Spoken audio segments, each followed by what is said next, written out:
Here we are. Welcome into Undercurrents. I'm Benji Block. Thanks for checking this out. Today on the podcast, I talked to Dr. Tomi White Bryan, who is an author, and she has also created a number of resources for organizations. She has emotional intelligence guides for someone trying to go on a personal journey. She's created TomiLlama.com, which is this 10-step sort of process to get you on a journey towards happiness. And this is not the first or the second time I've spoken with Tomi. This is actually number 3. And we originally connected over that book that I mentioned when she released Emotional Intelligence 3.0.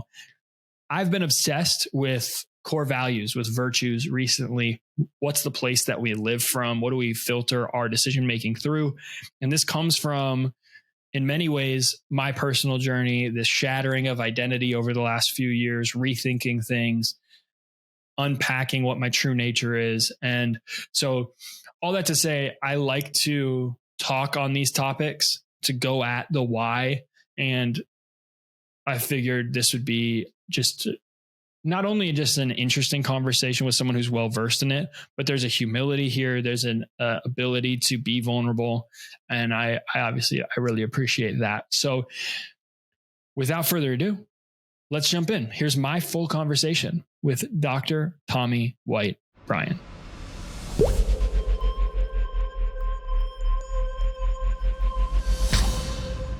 How about this? I want to start with a story, and I'll just give some vulnerability on the podcast right from the get-go. And then we can riff after that, because I have a laundry list of questions around core values and just some of the stage that I find myself in. And I find myself in conversations nerding out around a lot of the work that even you are doing. So I want to get there. Here's what got me interested originally in all of this stuff, Tomi. So basically, if you go back in my timeline, in my story, when I'm 4 years old, my family moves overseas. So we go to Kenya. My dad is a pastor. He's the principal of a Bible school. You make a joke on your website about being 7 years old. And what is it? Like you were essentially a receptionist. Yeah, my dad's office. Yeah. Yes.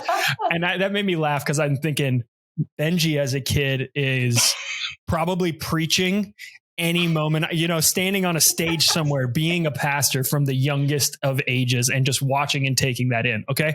So once I graduate high school, well, even to put it in context, high school, I homeschooled myself my senior year so I could go back to Kenya and do work in the slums and school and water projects, and was super involved in like church stuff. Okay. Then I go and help start a church in Texas, which is somewhere I said I would never live. And for 6 years, we go from like 12 people in a living room to 600, and where there's a lot of growth and there's all these things that kind of happen in that stage. So 2020 comes along, and right before COVID, 3 weeks before COVID, the church that I had been at, we make an announcement that was like a year plus in the making, that we were going to go against our denomination's stance on LGBTQ inclusion. And that essentially is like dropping a bomb in that community. Right. Now, if you don't go to church, that might just be like, well, why is that even a starter? Right? Why are we even arguing about this? Right. In that denomination, it was everything. And so for someone that was as baked in church as I was, there was like this bomb that goes off, and no one knew. We knew COVID was in China, but we didn't know COVID was coming here. And so 3 weeks pass. I'm slated to speak this Sunday that COVID hits, and I speak, and then it's like everything went dead silent. So the way I describe it is like I got punched in the face with all of this church stuff, people calling us heretics. I was managing social media. I have 150 screenshots still saved in my Dropbox somewhere of all the just nasty hate, crazy crap. So I say all that to say where we are now, and why I'm telling you this is I look at this podcast as my growth mechanism, because I've had to process so much in the last 2-3 years to just go, who the hell am I? Like, what is all of this? And you use this phrase, locate yourself, then grow. And the biggest realization I think I've had in the last 3 years is because of, and I honor the past versions of myself. Like that's a huge part in this process. Right. But there was an inability to locate myself that I'm having to deal with. What do I actually think? What agency do I actually have? What's my perspective, and being okay with it when it's different from what other people's was. So the phrasing that you use, locate yourself and then grow, has just resonated very deeply and been a felt thing over the last few years. So I know that's a very long-winded story, Tomi, but that is why I invited you here. Well, I love it because, this is, people, and Brene Brown is the one who started this. She says, people, we can't create safe spaces because we don't know what it takes for safety for others, but we can create brave spaces where people feel okay to show up and be authentic. And so, Benji, I love you just threw down the gauntlet. This is going to be a brave space where we're going to be authentic and get into it. Yeah. So that being said, there's two things that you said. All right. So first of all, whenever you tell the universe, I'm not going to do that, the first thing the universe is going to do is prove you wrong. Right? You were talking about that, right? That, and when you said that, I thought, I wonder how the universe showed up and said, well, Benji, we have a different story for you. And the second thing that came up for me is when you were talking about locate yourself, then grow. Typically the precursor to that, and I'm going to apologize for the language, is the precursor to locate yourself and grow is you now have enough life history to know the shit you're doing is not working and you need to do something else. Yep. Sound familiar? Yep. I think that's one of my biggest questions right now is when you have your life get shaken up, when you're very aware of your own shit, there's an immediate reaction to kind of also it like try to help other people put on their masks too. And you're not even fully, I wasn't even fully healed yet, but I was wanting like, man, I'm feeling all this stuff. I bet like other people need to see it too. Do they see it? I just went into that. So I've been very quiet for 3 years and my life was very public before that. And I'm still in these very early stages of any of this, but I feel like I'm at least integrating better to a point where the conversations are the important part. If you were talking to me from a few years ago, I'd show up as trying to be an expert that's one step ahead. This is very much me going, I'm totally in the middle, but I'm so curious that I can't help but keep having these conversations. And that awareness of this, just the crap that you have going on, I'm wondering if there's any other way in other than pain and therapy. So can you answer that for me? So we have how long? No, not sure we're going to have enough time. All right. So let's talk about entry points, right? Pain and therapy. So you and I had a great conversation when we were doing Author Hour when the book Emotional Intelligence 3.0 got released. And one of the main reasons why I wrote that book is to help others understand where those emotional openings happen that we can take advantage of so that we're not, because the typical opening is something catastrophic that shakes us out of our ruts and grooves. And that's because we're so deep into protection. We're so deep into, hands up, we figure out a way to survive and we're scared to change it because we know it's working for us. And we are afraid that if we change something, if we hear something new or somebody has a different idea from us, that may make it unsafe. And so it really oftentimes has to be something monumental to push us out of those ruts and grooves, because otherwise we're just going to keep doing what we're doing.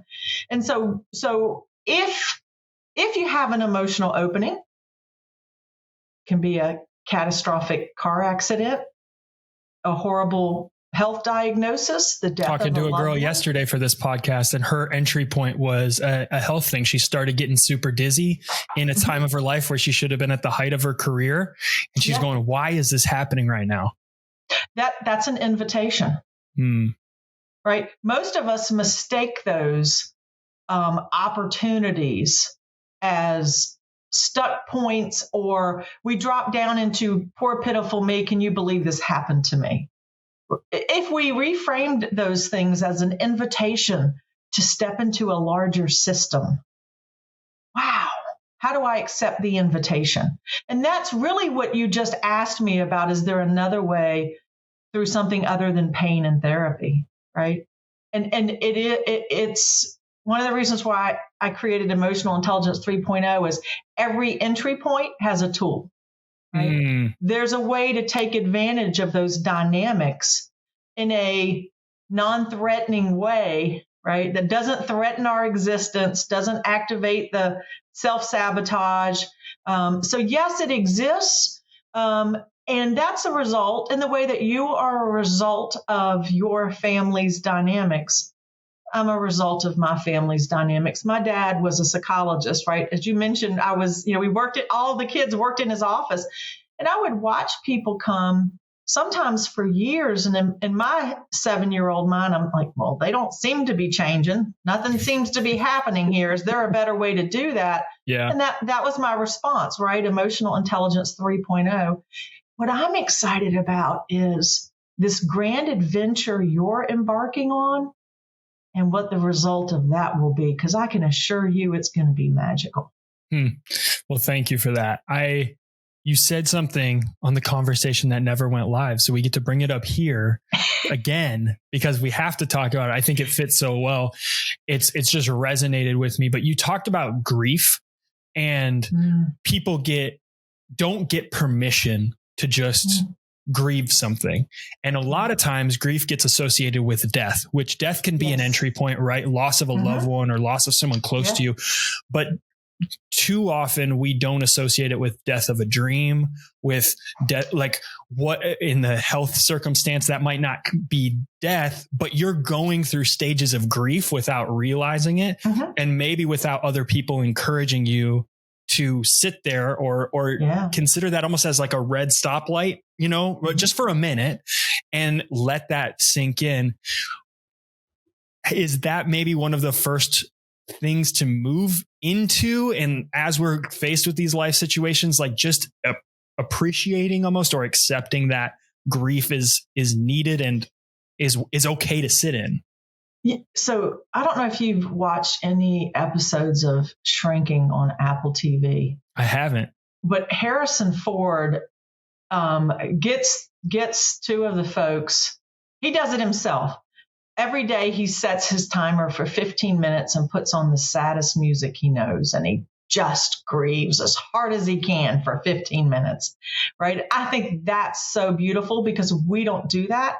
And for me, so I put it in terms of an emotional scrap heap that sits right, from right below, right, where our throat is down through our belly, right? And in that emotional scrap heap is all of those things we never process. And we talk about grief, but really what it is transition, right? And I feel like there's two grades of transition. The first grade of transition is my car dies and I need a new one. My washing machine dies and I need a new one. It's the first day of school, right? And so those are things to process, but they don't have the same effect on us.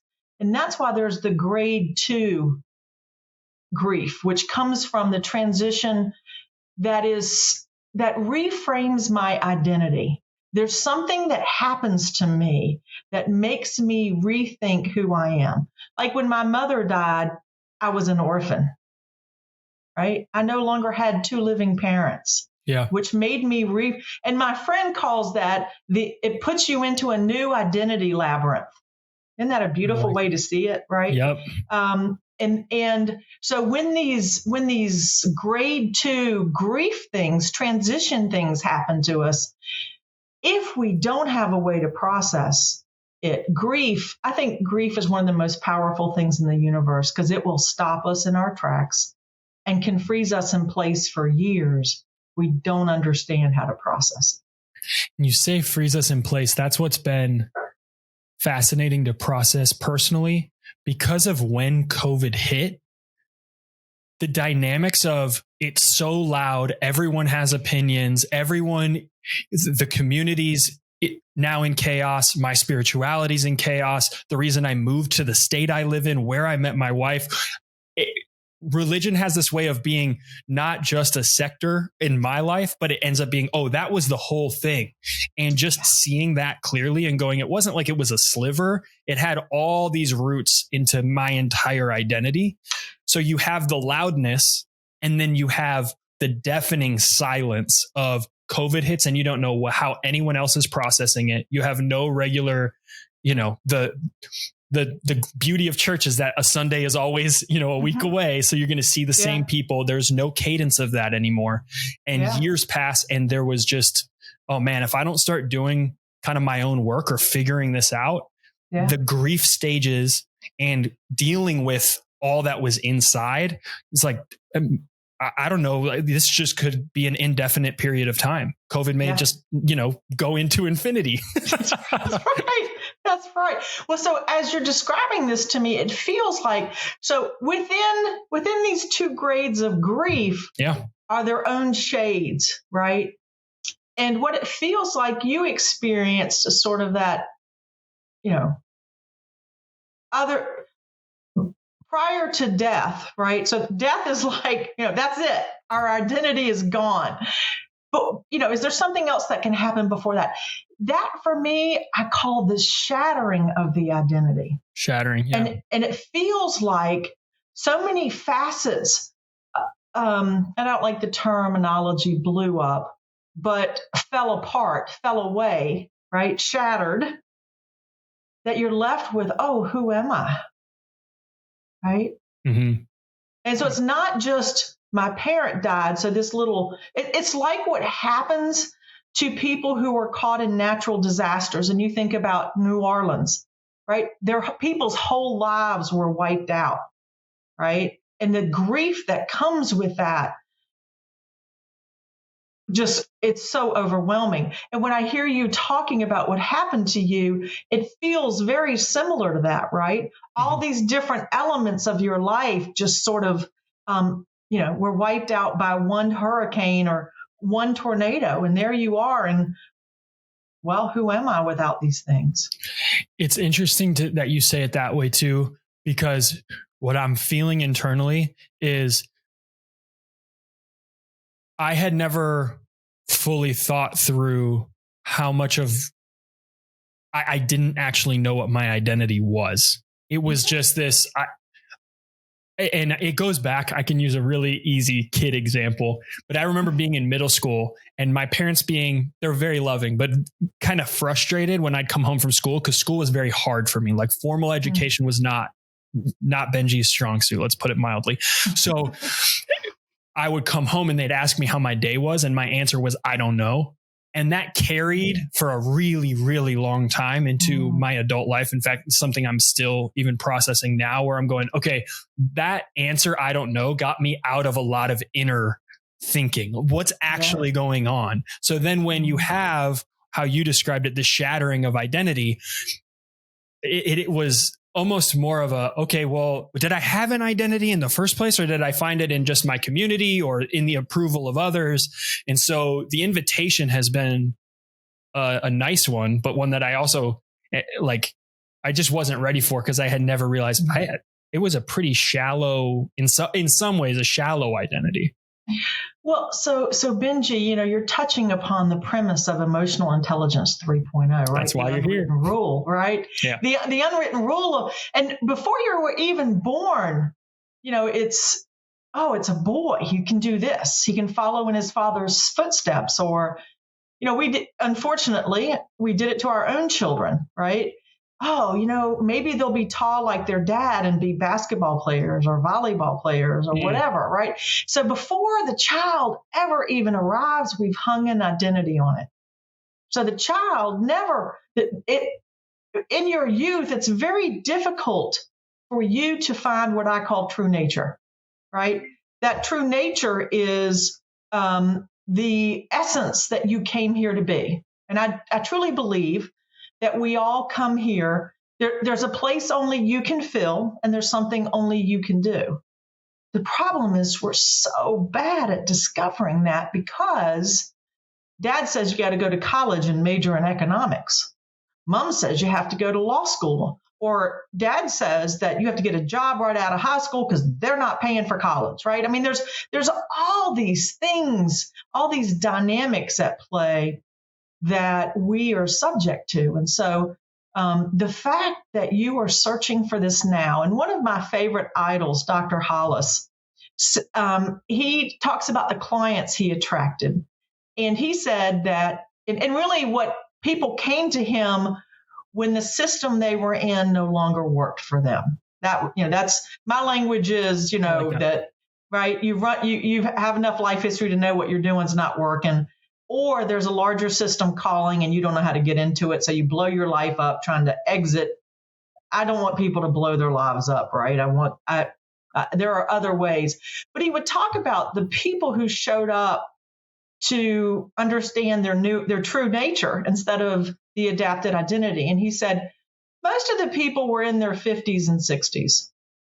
He had a couple of people in their 70s and 80s, very few people in their 40s, almost never anybody in their 30s, because unless there was some catastrophic event that confronted a person, you have to wait for there to be enough life history. And we like to do the same things over and over and expect different results. Somebody defined that as insanity. I forgot who it was, right? But we keep showing up doing the same thing, expecting different results. And then one day we realize, maybe in our 40s, maybe in our 50s, you know what? I have to do something different to get a different result. And then people will go to therapy for that. And I think therapy is very helpful for a lot of people. Never served me well, which is why I created all of these simple tools to help people move from the adapted identity to true nature. And the values conversation that you're having is one of those. That is the first step to me, right? To rediscover the true nature of who I am, I start with values and what I deeply care about. So interesting. There's so many places we could take that. On the values front, I will say there was just a number of things that lined up. I had followed Ryan Holiday for a long time in his work in Stoicism. And there's core tenets of Stoicism that are essentially values. They're virtues, right? The core virtues of Stoicism. You can go look at those. And it's super simple. But if you want to adopt those as your own, you can easily do that. You can go look it up and you get into this new system. For me, it was more, I understand the structure that can come from something like that. So I understand why that would work. Then I was reading Benjamin Franklin's his biography. Yes. He tracked his values for years, or his virtues. I think he had a lot. He had more than I would recommend, more than you would recommend. 13 or 15. How do you keep track of that every day for years on end? I do not know, but it brought it up again. Then I, have had these conversations with you and several others who've talked about the importance of values. So there's kind of a few different stages in the core value conversation that I want to talk about, because there's identification, implementation, some sort of, maybe you call it a review process, or going back and saying, am I actually doing this well? And then there's a revising that I'd also like to hit on. I haven't quite got there yet, but when it comes to identification, I'll give you credit. You created these cards, and I have sent that to several people now and been like, hey, this is, just a great resource. And they have given me an amen on that. So thank you for that as a starting place. Talk through why identifying these values is, in your mind, the first step, because people are wired so differently that it made a lot of sense to me, but it doesn't necessarily just resonate with everybody. So part of that not resonating with everybody is where they are in the spiral, the development spiral of emotional well-being. In the very beginning and in the middle, I'm going to think values are a con game. Right? So you can tell me until you're blue in the face, I need to find them, but I'm not in a place to hear you. Right. And so part of the work that I've done is, when can someone hear this conversation?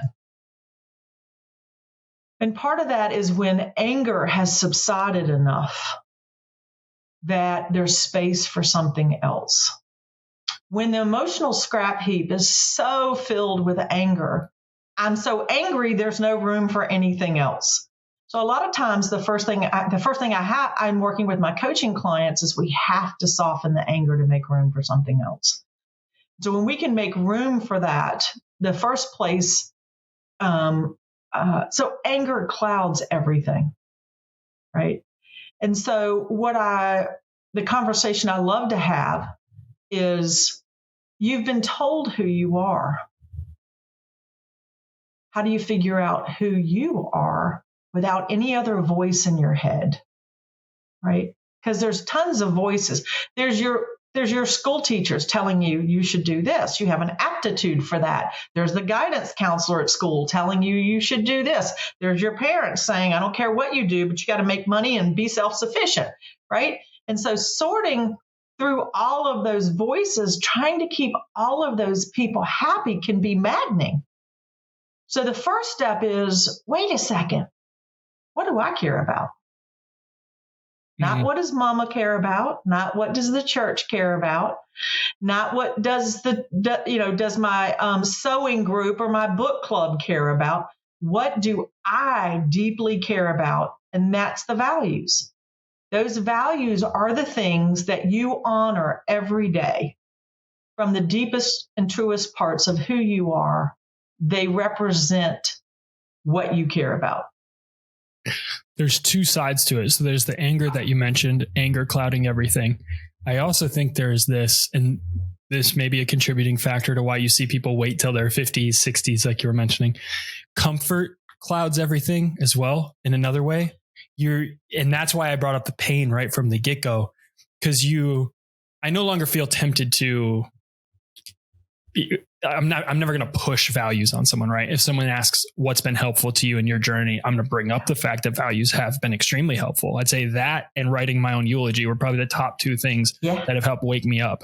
But there is an element where you hope for others that they're the way you're living, even, or the way, it will make the comfortable uncomfortable and make the uncomfortable more comfortable. Like that's, so I wonder how comfort kind of also so often clouds our judgment. And that might just go right back in the circular, what we were talking about. I love that you called that out because comfort, right? Those are the ruts and grooves. Yeah.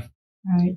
I'm comfortable. I've figured life out, right? I've got a good salary, got a good spouse, got 2 kids, own a house, or, I'm traveling. I don't ever want to be married. I live in a good place that makes it easy for me to travel, and I have the money to do it. Where's the inspiration to do anything different? There isn't. And that is why that discomfort is always a calling, an invitation. Oh, something's not working here. Let me just go to work and do the same thing a little bit harder, and maybe today it'll work, right? And what we know is it's not about effort. It's about, usually when you start to experience that discomfort, I say that the North Star within you is awoken and is calling. We want Benji to do what he came here to do. And where the path he's on, it's not going to happen that way. So then from there, what's the main, when someone's working on getting this refined, you could look up online and you find hundreds of values or virtues so then people get, and I fell in this camp, slightly overwhelmed. How do you even pick? How do you refine it? The way you explain it with your deck of cards even is which ones resonate the most with you. You're dwindling it down, and you're landing on, I think, max of 4 or 5 there. Right. But is that the main sort of pushback? Is people just don't know how to refine or feel like, oh, that doesn't describe me well enough. Well, how do I fit into this? You can get caught in a loop. And part of that is, I want to do it right. No, this is an experiment of who you are, and there's no right or wrong. There's just, is this true for me? Right? Because what might be your value may not be somebody else's, and they may judge you and want you to have their value. No, this is what's true for me.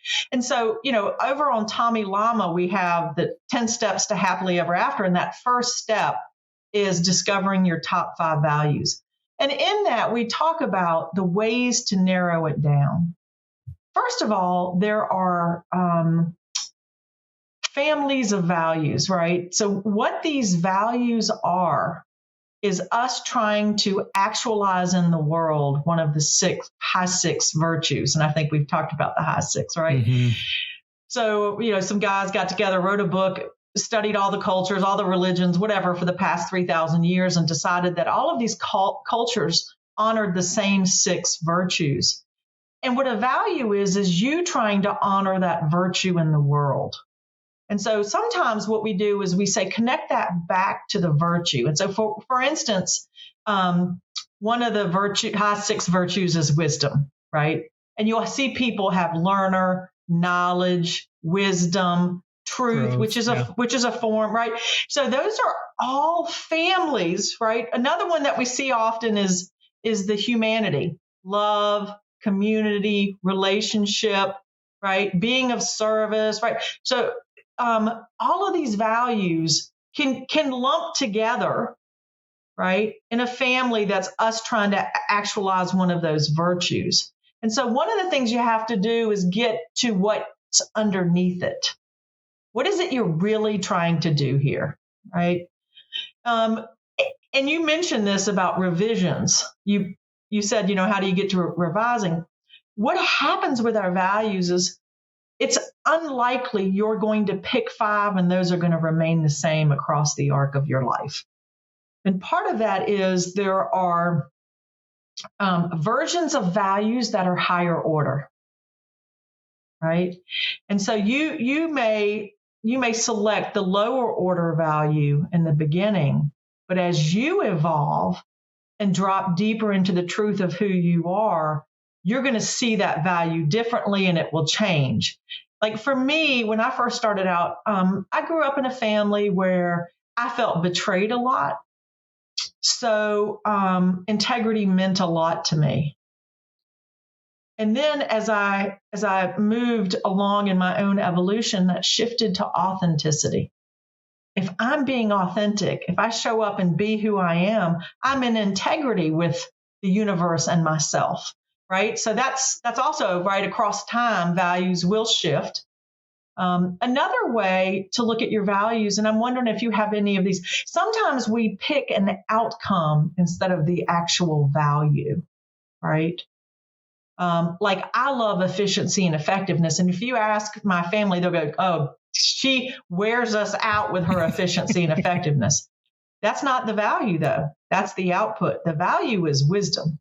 If I am wise and apply knowledge in wise ways, I'm going to be efficient and effective. So that's the outcome of wisdom. Like so when people, I was trying to think, I had someone do this the other day, and they had 4 values that very clearly to me were an outcome of financial well-being. Interesting. Right? Success, achievement. There were, and so we started talking about it, and I said, well, these feel like they're all rooted in financial well-being. And then as soon as I said it, the person got it, right? Yeah, you're right. If I have financial well-being, I have these other things. So sometimes it's drilling down, and that happens only with time, right? Time is your best friend spent with these values, looking for what do I deeply care about. You brought up the integrity journey that you kind of went on. I'm coming at it from a bit of a different perspective, because that's been a word that has been highlighted to me. I like the use of integrity specifically as a word to think about it. I don't know why, but I think maybe because I think in images. Honesty is something I'm trying to work on. I actually don't have it as one of my 5, but when I say that, the language I use on the podcast is shiny, or not shiny, but bright.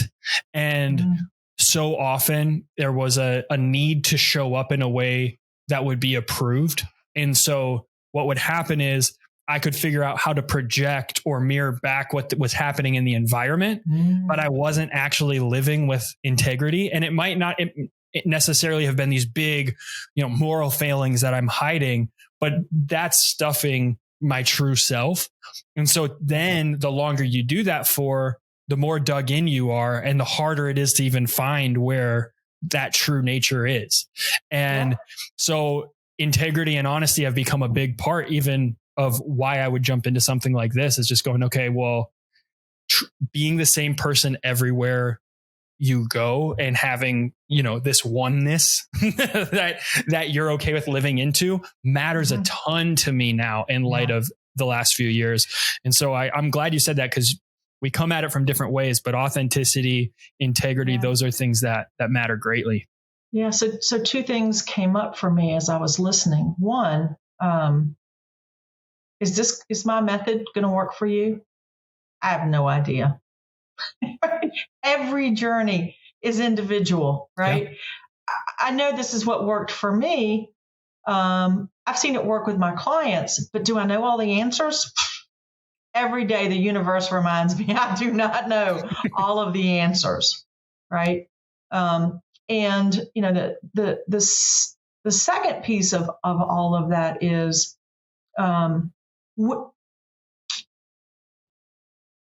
we need to reframe the journey of life. It's an experiment, and we're going to get some things we're going to understand greatly, and some things we aren't. And we need to stop chastising ourselves for the things that we don't understand. Grace, right? That's the entry point, grace, of, well, I messed that all up. Then I start laughing, right? Because I am an imperfect human. And so I feel like we don't do a good job of giving ourselves space to figure out who we are, because the world's busy telling us who we are. And then we don't give ourselves the grace we need while we're figuring out who we are. I like that. And it is so true that coming to a place where I'm even okay with past versions of myself, that's a day-to-day exercise, right? You wake up some days and you're like, oh my God, I hope no one ever finds that one thing I said one time online or doesn't remember that conversation where I had the exact opposite worldview than I have now. But you have grace. Yeah. Well, Benji, I have a journal underneath my bed that my husband has been ordered to burn upon my death, that no one should open it and read it and see how petty I've been in my life. Right. Just don't want anybody to see that. So Benji, like you, I grew up in religion. I think one summer I won every award every week for the most Bible verses memorized at Awana. Right. Yep. And then I got to the point where I rejected religion and felt like it wasn't a place I, as a different person, was well received. None of us are, we're all unique. Some of us more unique than others. I fell in that more unique category and struggled to find acceptance. And religion was not a place that I found it. And so I really rejected all that from my youth. But what I've come back to is, who is my role model for aligned in word, thought, and deed? And it's Jesus. And I feel like I do not have to believe in Christianity to accept him as a role model of a person who modeled authenticity and integrity in word, thought, and deed. That's a well put way of saying that. I've heard a couple of teachers I really admire say our journey spiritually, and honestly, any of the stuff that we're talking about today can go from simplicity to complexity and then back to simplicity. Mm-hmm. And when you're integrating or you're working to live in harmony, there's this realization that, to use the analogy you were using, when things shatter and there's so many pieces everywhere, it looks so complex. And you look back and you go, at one point, this was so simple. This came from a place of good faith. This came from a place of something in me trying to grow. So, but now I can't see that at all. And as I've gone, I think, years are passing. And then I'm kind of looking back, and it's probably going to continue to evolve. But I sense some of that return to simplicity. The way I've described Jesus, because I agree with some of what you're saying. The hardest part for me has been when you are so baked in it, even though now I know Jesus has said really compelling, good things, or as a role model, I can sort of get myself to imagine, good role model. But I hear everything that Jesus ever said through the words of all of these people and to untie that is taking years. And so to allow the grace that we've been talking about for me to journey away from what I heard for 30 years and go, whatever time you need, if you return to some semblance of simplicity and role models, and even, we could go down a whole nother train with the complexity of my view of church, but there's an ability to give grace to all of it in moments where I'm feeling really healthy, but it's really hard for me to pick up and hear Jesus through a new lens. Like, honestly, sure. I hear truths that he communicated through Buddhism. And you need that season too, right? Yes. But I love how you were putting that. I love how you were putting it. I want to try something on these episodes. So I'm calling a timeout. I'm going through the episode and editing it, listening back to things that were said, and also feeling like maybe I should add additional thoughts here. And so I want to do that right now at this portion. You're listening to this conversation. I don't know, where you're listening from or your experience. And if we're friends or family, and maybe you've been far away and you don't know my journey, even hearing some of this could be a lot. When we're talking about seeing truth or understanding things deeply, seeing things from a different perspective, I've found it really valuable to read outside of what I was comfortable reading before. And I would say one of the top frustrations I have is when you have a set of beliefs in your head and you go like, okay, so in order to learn and grow, I'm only going to read from people that will reaffirm these beliefs, that's really prevalent in church is, we want to be learners, but then we'll only read from theologies that neatly align with what we already think. And so the last few years have been a journey for me in that, to go, when I hear Jesus, when I listen to podcasts or read books that more align with who I was, a few years ago, it just sounds repetitive. It sounds like things I've always heard. And so I had to take a break. And if I want this podcast to be anything, I want it to be permission to do that if you need to get really truthful with yourself, and to also think about, how am I challenging the way I'm thinking currently? And could there be things outside of the way that I currently think that I'm,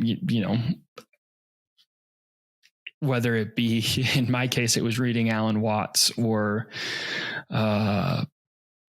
Eckhart Tolle, listening to podcasts on Stoicism, because there's certain truths. Like I would say this, the fruit of the Spirit is so beautiful to me. 1 Corinthians 13 and how that defines love, so beautiful to me. And those truths stay true when you're reading other content, even if they don't have the same words that you grew up with. And when it all kind of ties back to these undercurrents of love and empathy and patience, and you start to see, oh, there's something going on here that's deeper. And that's been really helpful for me. So when I hear a Bible story that I've heard my whole life, it's easy for me to either hear it the way I've always heard it, to now with some pain, hear it through a lens of like hurt, which I'm working on, right? But if I hear it in a different context, it kind of reaffirms like things that those stories are trying to say to me that it's been harder for me to hear. And so that's what I was driving at this part with Tomi. And I just wanted to stop and kind of say that if what learning looks like to you, if what growing looks like to you is I can only read in this theological bubble, I'm looking for things that affirm what I already think, I'd be careful on that. And I've been there, but that's one of my biggest things now is like, now we can ask questions that seem out of bounds, and we probably shouldn't just have answers. Like people that think they have all the answers. Well, if you have all the answers, you don't need faith, right? I wrote this in my journal last thing, and then we'll dive right back into the conversation. But I said, I left the Christianity of my youth because it promised and promoted assurances it really had no business providing. I believe faith is beautiful, yet in order to be beautiful, there is an element to that must remain unseen and unknowable. That's what keeps people coming back, what makes it provocative. And if anything, for me in this season with faith and spirituality and what I'm reading and the content I'm consuming, I'm going, I want to see a more full picture. And I want to feel deeply these truths that do resonate under all things. And so with that, maybe that's better context for you. Let's dive back into my chat with Tomi. Yeah. I was reading something the other day, and the woman said, just because I like vanilla ice cream doesn't mean I have to hate chocolate. Just because I'm spiritual doesn't mean I have to hate Christianity. Mm-hmm. And I actually believe that the root of most religions was to help us grow, was transcendence. And what happened is, as is the common human way, we controlled and manipulated it to have our needs met instead of allow it to be the beautiful. Excuse me for a second. Something's ringing over here. To be the beautiful music that it was supposed to be in the world. Mm. That transcendent include is how I've heard it said. Yeah. And you can't transcend and then judge, really. It's very hard. You can see the broken systems and admit that we're all broken people, but you transcend and include. Otherwise, you're probably not transcending. Well, that's an excellent point. Tell me more about that. I don't remember. It might be Richard Rohr who said that, and I've just latched onto that because it's so easy to remember. But another good way of saying it, that recording yesterday we were talking about, but you start on one side of the street and then you find yourself through life circumstance, through pain, through whatever it is, all the stuff we've been talking about, you find yourself on the other side of the street and you go, how did I ever stand over there? And it's hard to see it. And the first inclination you have is to start judging the old version of yourself or anyone that you still see standing within a different view. And so then you just become the same thing you were on the other side of the street, but just with a new perspective, right? And so you haven't really transcended.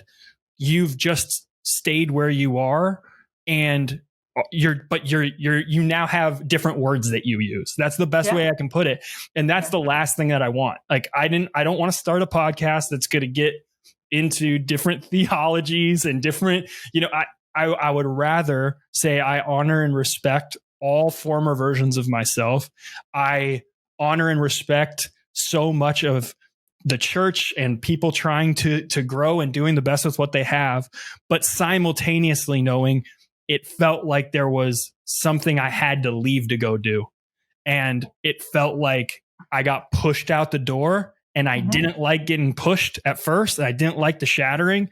And now I'm kind of cool with it. And I'm just going, if we're not vulnerable and we're not living with integrity and we're not aligned, then that's a really crappy way to live. So I'm going to be as honest as I can be with where I am in the messy middle. And I'm also going to invite others to do that, because that's the only thing I can do is give an invitation and be a temptation for people to live more full, and let the rest kind of fall where it will. But to me, yeah, transcendent include like too many people. You don't get the approval or the acceptance to grieve, and they sit in it and they get angry. And then that kind of is it. I had a bad flavor, whatever, bad taste in my mouth, and I'm done. And that's I surrender, right? We surrender and we just give up. And you brought up so in emotional intelligence 3.0, there really are two things we've got to work with. Let's hear One it. is anger, right?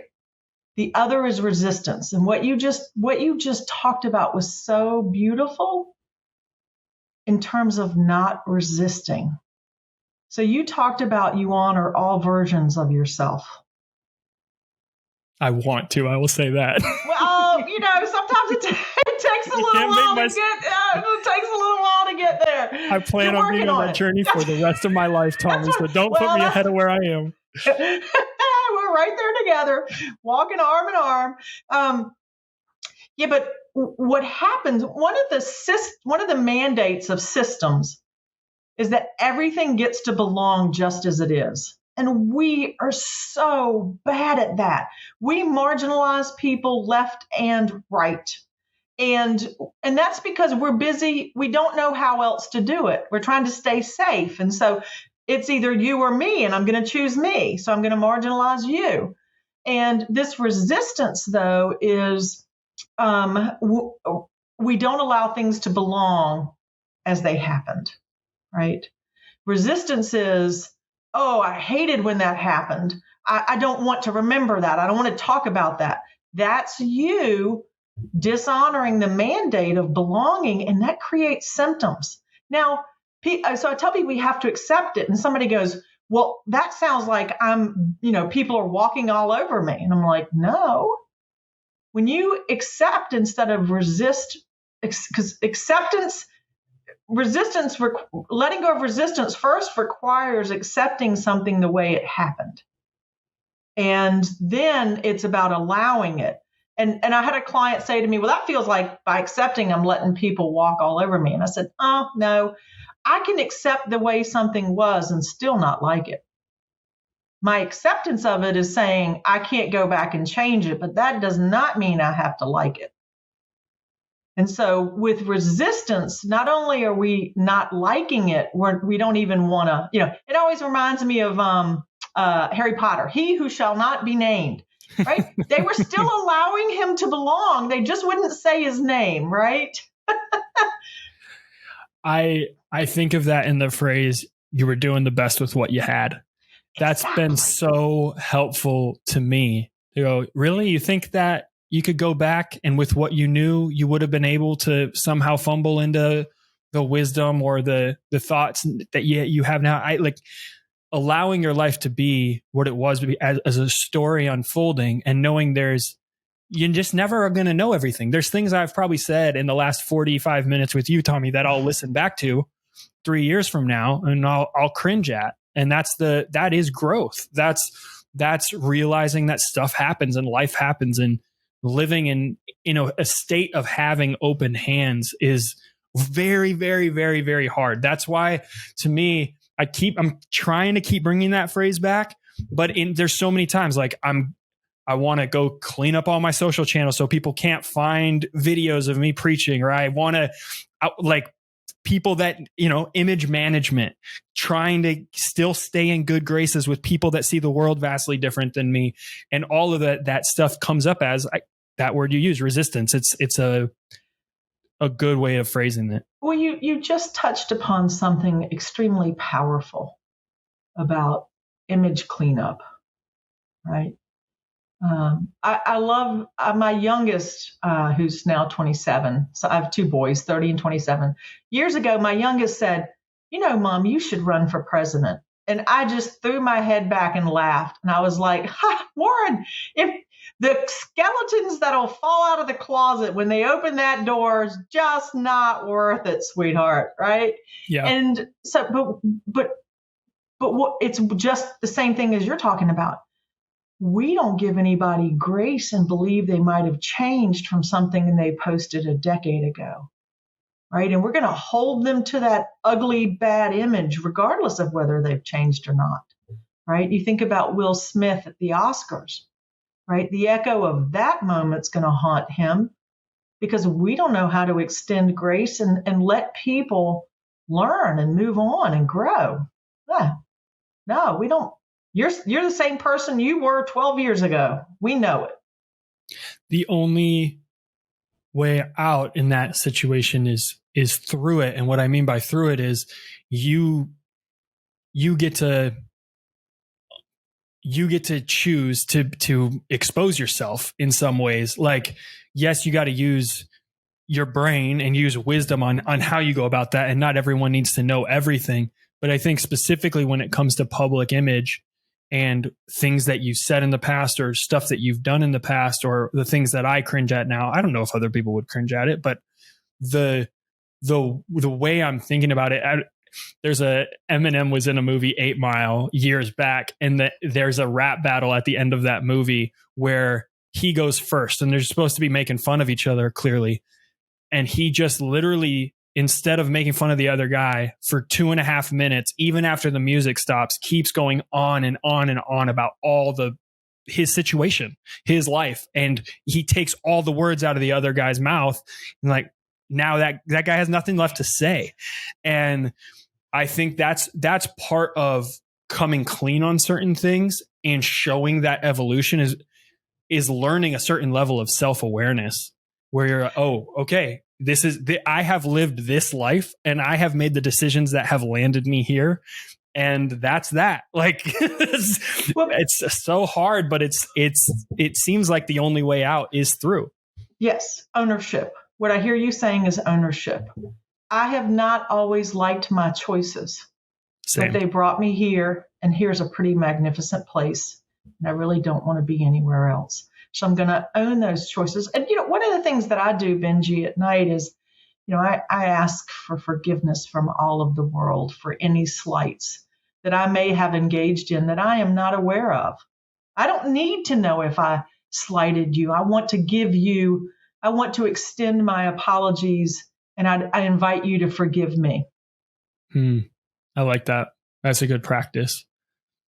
Even coming to a place of humility where you're quick to ask, not saying sorry from a place of trying to, a jerk reaction, but there's a genuine place that it can come from where you can sense your own tone and just, hey, if this came off wrong, I want to be quick to that. Yeah. Going back to some of what we were talking about on values, because I have a few more questions here. Sure.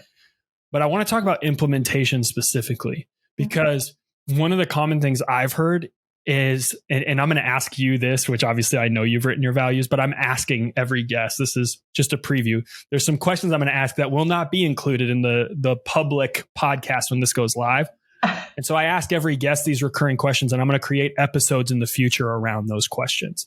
But one of them is about creating core values and how do you return to those?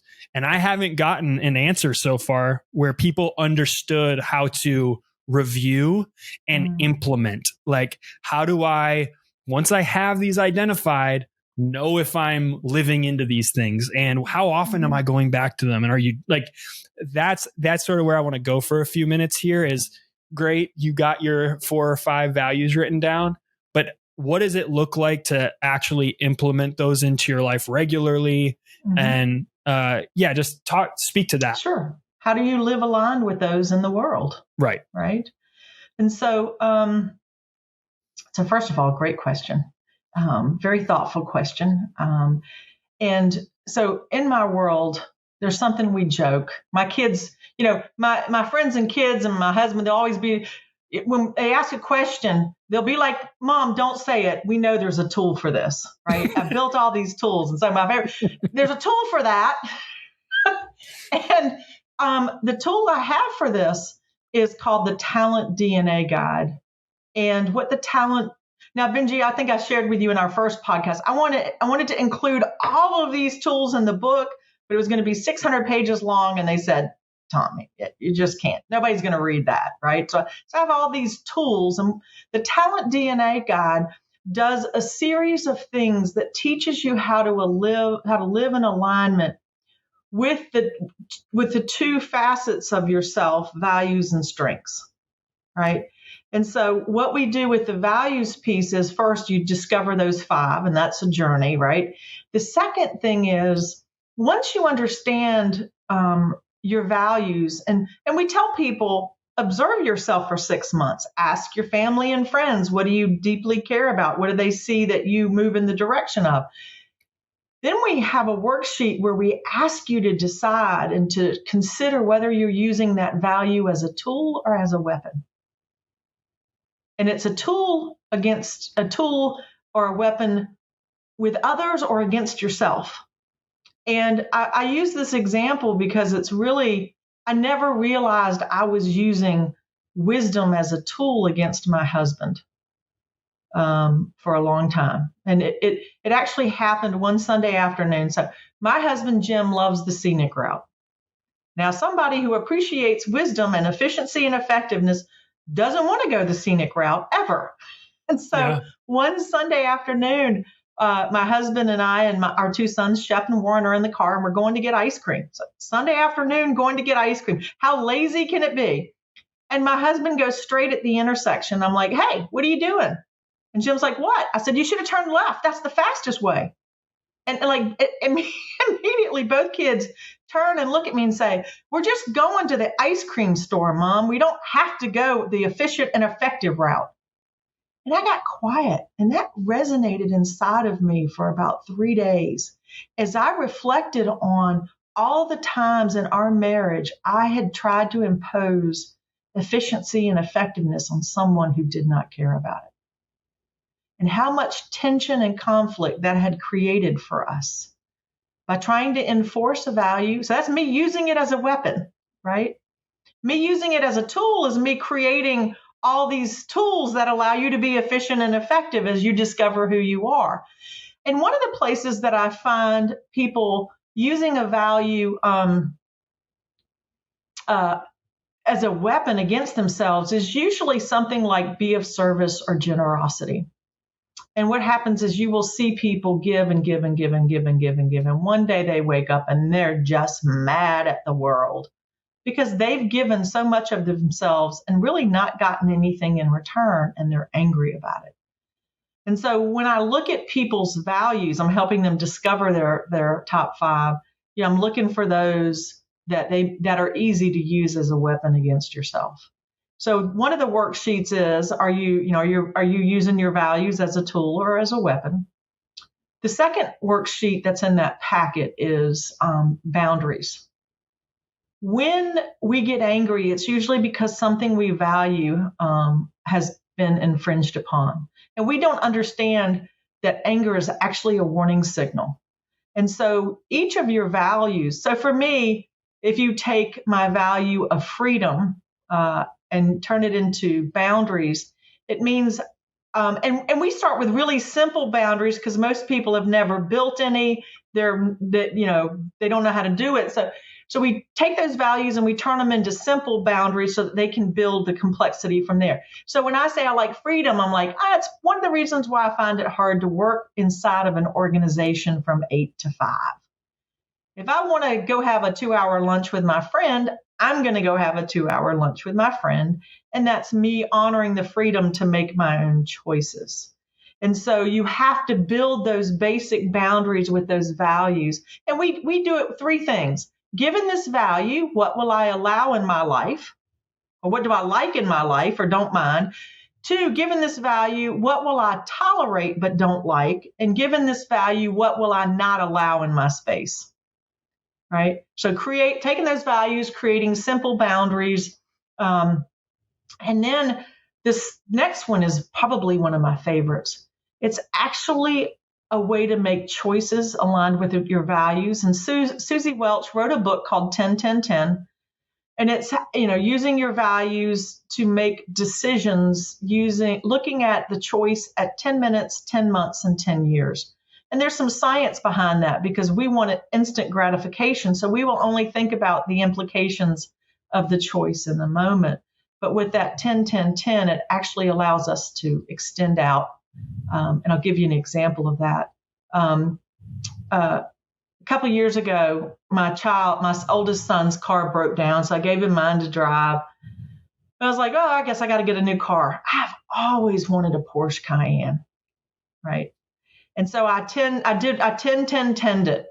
And I drive a car that's very efficient and effective, almost never breaks down, really just needs the gas, really oil changed and tires rotated, right? The basics. Yep. And I'm reading up about Porsches and, all the time they're in the shop and, they don't hold their value. And so I'm going, well, this is going to infringe upon my value of freedom in 10 months if I keep having to take it to the shop. And, in 10 months, if I've had to spend a lot of money to repair it and I spend a lot of money to buy it, that's going to offend, wisdom. It's not efficient. It's not effective. And so, in 10 minutes, it made sense to buy it. I love, one of my values is adventure. Well, that car is an adventure. But in 10 months, it was going to violate way more values than honoring that one. And in 10 years, because I like to give my cars to my kids, nobody was going to want to take that. And if I made them take it, they were going to be mad at me for it. Right? So given all that I could see about my values and what was going to happen, was buying a Porsche a good choice for me? And the answer was no. Right? Great example. Yeah. I heard it explained as playing out the movie or my dad or the 24-hour rule. That's an Atomic Habits principle. I think he probably got it from somewhere else. But if you're going to make a big decision, you sleep on it for 24 hours. That's another way of doing this. But playing out the movie is very similar to what you're saying, where just take this out to its logical conclusion, roll the credits. What happens at the end of this decision? Yeah. How does that car get you through the next few years? What are the? It was not feeling that. It was not right. And so, I think those are the big ways that you live aligned with your values. The other thing that we invite folks to do, and this is on Tommy Llama, it's called the Love Fit, right? And we have a sheet where it has 3 columns. It has, your top 5 values, your significant other's top 5 values. And then in the middle is a box for you to explain how they align, they're similar, or they're different. Because you really want someone to travel through life with you who's going to honor the same things. And it not 100%, because Jim and I my husband and I probably share 3 values. But my top value is family, and his top value is loyalty. I'm going to be loyal to the family, and he's going to be loyal to the family, right? So even though they don't have the same word, the behavior, the outcome shows up in the same way. And so it's very powerful. You've had people say to me, your children, seem to be very happily married. They're good people and they know what they're doing. Why? I said, because as soon as they were old enough, I handed them a deck of values cards and they figured out who they are and who they want to be. Yep. It's easier to relate when you know. That's the journey. I'm late to the game. So now I'm seeing all these crossovers. Oh yeah. And I say late, but when you're saying 50s and 60-year-olds coming to you, I'm going, you were not all right, late. Maybe I'm still early, but so Benji, it's always right on time. It's always right on time. That's good. Okay. So a couple of things came up there that I want to go back to. First, let's do this. When it comes to choosing and getting that list of values down, my last question on that front is, how aspirational are we thinking and how pragmatic kind of this is who I am naturally? So I'll give you an example would be some of the words like honesty I brought up earlier. That's something very much that is a trait that I am working on. I want to be the same person no matter who I'm talking to. and I want to come in with a level of integrity. But I did not include that in my 5 because I feel like that is aspirational and it's something for this season that I need to work on. And then, whatever, versus something like growth. That's always going to kind of tie back to wisdom. There is this, that if someone's describing me many times, that's something that comes up is I love to learn. So that one was an easier. I'm just wondering, like, do you naturally tell people pick things that just resonate internally with you right now and get that down to 5, or pick something that's a little bit of a challenge for you that maybe stands outside of where you are now? Does it not matter? I don't know what aspirational versus choosing. Well, it's a beautiful observation, right? Because what happens is it's really important to select the things that you deeply care about now. Okay. Because aspirational already has you trying to be something you aren't. Mm-hmm. What we're trying to discover is who are you, who's Benji in this precise moment. We can't, I think it's the paradox of change says, we change from within, not from without. So to begin the journey of change, we have to first know who we are in this very moment. And once we understand that and we deepen into that, you know what happens anyway? We're going to naturally change. And that is so much more organic than selecting an inspirational or aspirational value of something I want to be. Well, you've been your whole life being something else that somebody else wants you to be. So for me, it's very important to find the 5 that resonate in this moment. And as you develop and deepen into who you are, they're going to shift anyway. Okay. So then the other thing came up, this is more personal. So I'll ask a selfish question again, but there's the weapon or tool, and that's a good framing of it. When I think of growth as a value of mine, there's an element that is absolutely true for that. But the shadow side of it is that there's a need, or call it whatever you will, that I want to grow to prove that I know. And that I say that because I mentioned earlier, right? If formal education wasn't my route, which is funny because I resonate a lot with stuff you say, but you're the opposite side of the spectrum. Let's go get all the certificates. Let's go back to school. Let's do the stuff. So I love that we're having this conversation, but we both definitely value wisdom. We both definitely value, personal development and growth, but I can find the shadow side to me where I go, yeah, sometimes it's a tool because I definitely like leaning into it, but also it is a weapon. And usually it's against myself going, man, I need to prove that I know something. I need to, and so are you kind of monitoring that internally, knowing there is a shadow side to these values?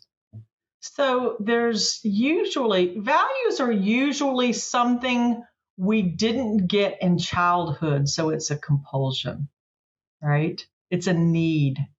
Or it's something that we loved so much from childhood and appreciated that we adopted, right? For me, freedom is a value because we were so controlled as kids. And you just weren't going to do that to me as an adult. And my wisdom for years had been a compulsion.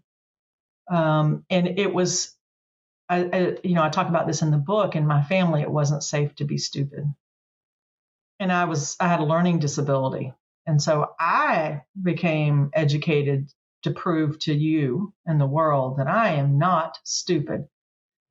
And I've struggled the last 3 years. And what one person that I've read about on this topic says is, you'll wake up one day and you'll no longer have the need to do it. I don't care if I read another book. I don't care if I go to another workshop. Don't care if I enjoy those things. And if I feel like, oh, this is a good time to do that, that's a very different thing than traveling the world and being compelled to get certifications and degrees. Yep. Right. So part of this is, as you adopt these 5 values that represent who you are now, and as you work through the reason, which is hidden, the reason why we have these values is going to be hidden from us until we start living into them. And as these things are revealed, we will deepen into a more balanced version of that value or find a different one. I appreciate you saying what you said about in your family environment, it wasn't safe to be stupid. I think the way that relates to me, well, something can be spoken, but it's not necessarily reinforced by the community or your environment. So I wrote down, it wasn't safe to question. And so for me, that's where a lot of the shininess comes in, is almost, I didn't want to be stupid, but in like a religious setting or so it's, don't question this, even though I'm so curious by nature. I mean, look at my profession. I'm literally questioning people for a living. And I love compelling, thought-provoking conversations that tempt me outside of my bubble. So seeing that and going, oh yeah, that it makes sense. Even though it's communicated, hey, bring your questions, whatever. What's reinforced is, well, we already have a lot of these answers, so it's, I'm grateful for you putting it that way. I think that'll register with a lot of people too, listening to this. Yes, but we can't become who we are without those experiences. Absolutely. It's what we were saying earlier. Yeah. And so it's so beautiful to see you connecting these dots of how you got here, right? That you would not be this grand explorer in the game of life, but for the fact that someone told you don't question. It's almost, I hate to say it was, in the South we go, yeah, you told me not to question this, but here, hold my biscuit and watch this, people, right? And then you go question everything, right? Oh, that's good. I'll bring it full circle here as we start to wrap up. There was a quote. So part of this whole healing, integration, transcend and include, all of it has been going back and re-listening or seeing some of the things that I used to do. Mm-hmm. And there was a quote that I used in the last sermon. I think that I might, but it's a quote from an Adam Grant book. And I love this quote, and it so applies to the things we're talking about. But he says, as we gain knowledge about a domain, we become prisoners of our prototypes. Expertise can often become a blinder.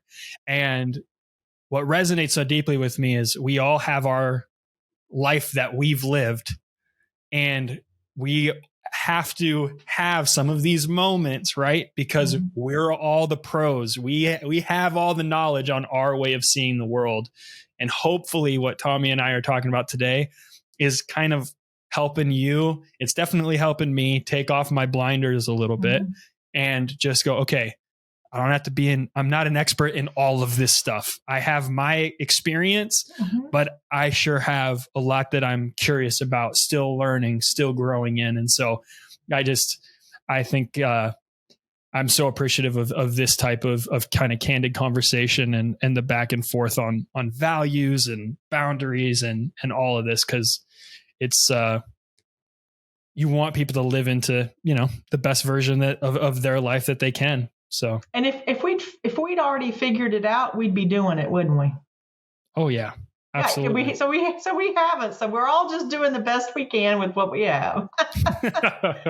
Well, Tomi, I have this recurring thing that I'm asking everybody that comes on the podcast, and I'm calling it Growth Gauntlet. So what it means is you can give me something to go try. It could literally be an experience. It could be a book that I need to read. It could be a food that I maybe have never eaten. I mean, it can be anything, but essentially what I'm using it is these are prompts for me to go kind of get outside of my worldview or whatever it is and just take on sort of one thing that you would challenge me to. So what would be something that I could do to maybe expand my world a little bit?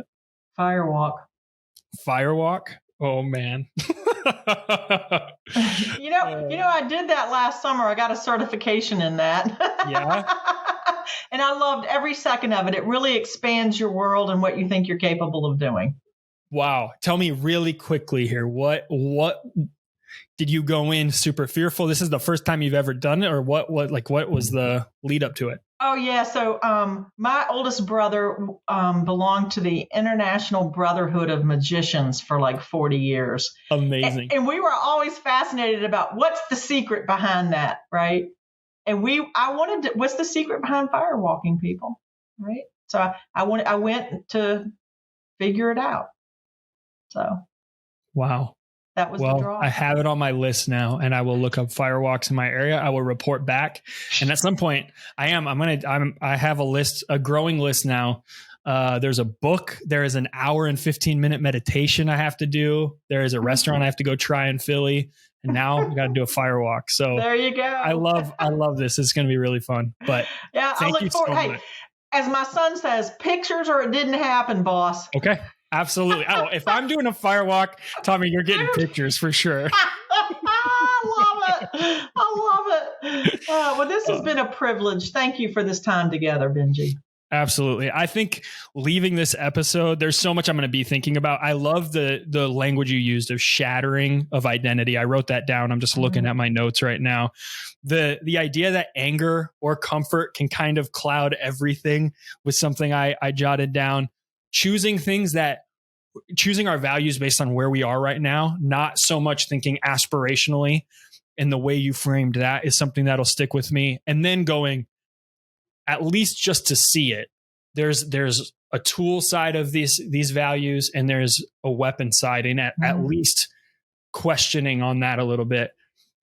Implementing this that's the main thing too, because I'm sure at some point, people listening, you've done some sort of strengths finders, you've probably done an assessment here and there, but integrating these things and taking time to allow yourself to see, how am I trying to live into this, and how is it showing up? And yeah, I think that's so crucial. And I love that we got to speak to that too. Yeah. Thank you. And did I send you the talent DNA guide last time we talked?